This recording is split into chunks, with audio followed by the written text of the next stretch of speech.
everyone! Quick question. What's the first thing you do when you wake up? Check your phone? Watch some videos? Or scroll through social media? What if I tell you there was a time when there was no internet, no TV, and even no cell phones? Don't worry, media didn't start with gadgets. Today, we're going on a time travel adventure to discover the evolution of media in the Philippines. Are you ready? Let's go! This is the prehistoric era. Wait, this isn't the prehistoric era that I was talking about. This is the prehistoric era that I was talking about, before paper and before electricity. So how did they communicate? Well, they carved messages on rocks to document it. One example is the Angono petroglyphs. And they also used baybayin, an early Filipino writing system. And the Laguna copper plate inscription proves they were writing laws as early as 900 AD. This proves that media doesn't always mean gadgets. It just means any way people share information. Now, let's move on to the era of the Spanish colonization, the 1800s. During this time, the Philippines was introduced to print media. This means that information is now printed on paper like newspapers.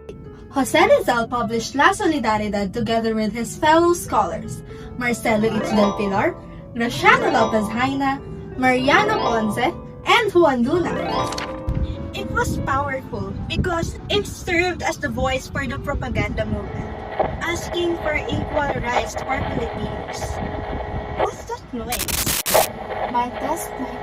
1, 2, 3, my check. Oops, sorry for interrupting. I'm just checking this radio.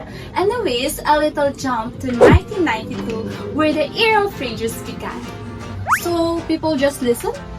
Yes, family gather around radios for news and drama.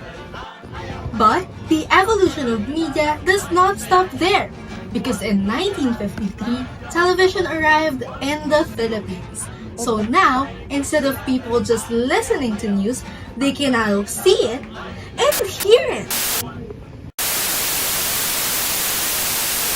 The proclamation of martial law is not a military takeover. To protect the Republic of the Philippines and our democracy. Uh-oh, here he comes. In 1972, a dark time for the media industry happened.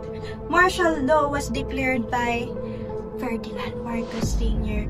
and media was controlled by the government. This led to limited press freedom. But brave journalists created the Mosquito Press, which is a group of courageous Filipino journalists that defied the controlled media during the martial law. It was said that they were named Mosquito Press because, like mosquitoes, they may be small but they have a stinging bite, as exposed the government's corruption abuses during the Marcos regime. And it's truly thanks to them that we have now our freedom, making us have the liberty to enter the new era of media, the digital era. Now, we can freely use Facebook to share, YouTube to entertain, and other social media platforms where information is available instantly on our smartphones. So you see, from rock carvings to newspapers To radio and television, to the emergence of social media, Media in the Philippines has continuously evolved. but one thing stays the same. Media exists to tell the truth, to serve the people. and to protect our democracy. So let's use it wisely. Thank you for watching!